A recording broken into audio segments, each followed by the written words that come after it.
Para alcançarmos o objetivo deste vídeo, precisamos definir que o chifre pequeno de Daniel 7 e de Daniel 8 são os mesmos. E esses chifres pequenos são, definitivamente, Satanás, o príncipe deste mundo. João capítulo 12 versículo 31. E por Satanás ser um príncipe, e não um rei, é simbolizado como um chifre pequeno, pois caso fosse um rei, seria simbolizado simplesmente como um chifre, como via de regras ocorre em profecias. Ficou bem explicado que o chifre pequeno é um símbolo de Satanás. Uma explicação sem precedentes, diga-se de passagem. Uma explicação em que foi possível compreender inclusive o propósito de Satanás ter sido denominado de príncipe deste mundo. Mas eu sempre ouvi falar que o chifre pequeno é um símbolo do anticristo. Queria saber mais a respeito. Por que dizem que o chifre pequeno é o anticristo? Deus decidiu na eternidade que tais explicações seriam concedidas em primazia a um povo que mora na linha do Equador. Ou seja, o receptor primário dessas explicações já suscita que o ineditismo delas está além do esforço humano. Glória a Deus por isto. Quanto ao anticristo ser o chifre pequeno, está correto. Está correto na medida em que Satanás irá incorporar em plenitude na pessoa do anticristo, Apocalipse capítulo 13 versículo 2, agindo assim, por meio dele. Portanto, vale frisar que Satanás será um com o anticristo. Definido então, que o chifre pequeno também simboliza o anticristo na condição de manifestado. Isto é, com Satanás incorporado nele. O que ocorrerá na grande tribulação mundial, Apocalipse capítulo 13. Precisamos agora compreender que não obstante ele simbolizar Satanás, e o anticristo manifestado, o chifre pequeno também simboliza o romano Tito, em Daniel 7. E o grego Antíoco Epifânio, em Daniel 8. Portanto Tito e Antíoco Epifânio são tipos do anticristo. No que tange Daniel 7. O chifre pequeno surge na cabeça de uma besta. Daniel 7, versículo 8. Besta que por sua vez representa o Império Romano, o que já sinaliza para o romano Tito. Outro sinal está nos 3 chifres que foram arrancados para que o chifre pequeno se estabelecesse.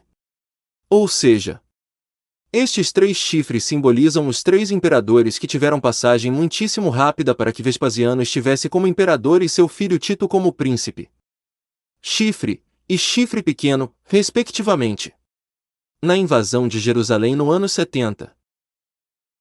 Gostaria até de sistematizar um pouco mais, listando os imperadores romanos até Vespasiano. 1º Júlio César. 2º Augusto. 3º Tibério. 4º Calígula. 6º Nero. 7º Galba. 8º Otto. 9º Vitélio. E 10º Vespasiano.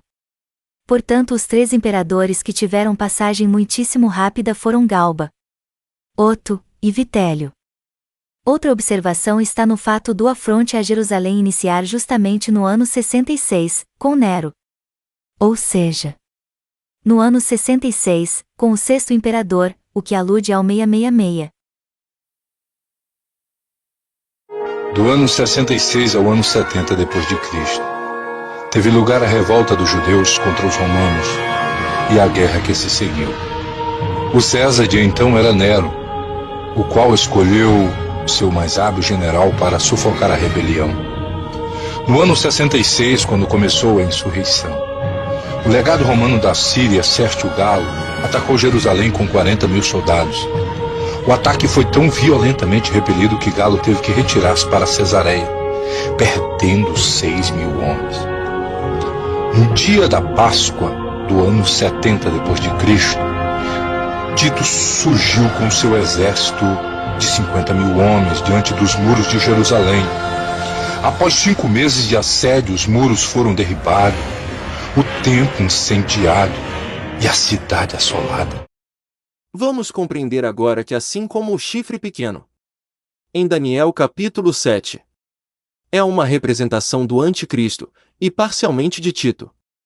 O chifre pequeno, em Daniel capítulo 8, é uma representação do anticristo, e parcialmente do Antíoco Epifânio.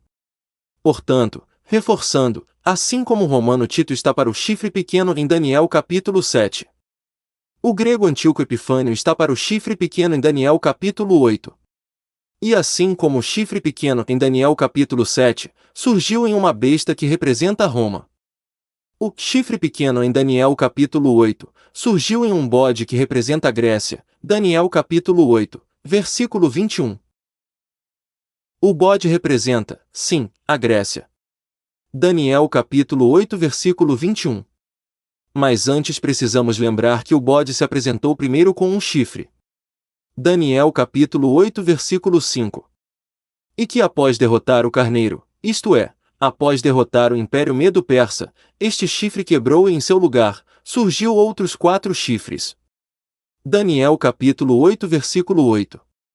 E posteriormente, a partir de um dos 4 chifres, surgiu o chifre pequeno. Daniel capítulo 8 versículo 9. Portanto, o bode apresentou simbolicamente logo o imperador Alexandre o Grande. Em seguida, após sua morte, apresentou os 4 generais que assumiram o Império Grego. E após todo um resumo histórico, apresentou Antíoco Epifânio. A característica de Antíoco Epifânio que pontualmente mais sinaliza para o anticristo é a de ser um idólatra de escultura. Pois ele não só cometeu o sacrilégio de matar um porco no altar, como também inseriu no templo de Jerusalém uma escultura de Zeus. Essas ações ficaram conhecidas como abominação desoladora.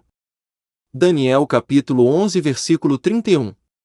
Além disto, Antíoco IV, já autodenominado Epifânio, que significa glorioso, proibiu a circuncisão, a guarda do sábado e a posse do livro da lei. Logo, ele não respeitou o desejo daquela congregação que profeticamente significa mulher. E ainda se proclamou a encarnação de Zeus.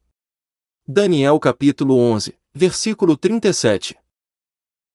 Não terá respeito aos deuses de seus pais, nem ao desejo de mulheres, nem a qualquer deus, porque sobre tudo se engrandecerá. Daniel, capítulo 11, versículo 37.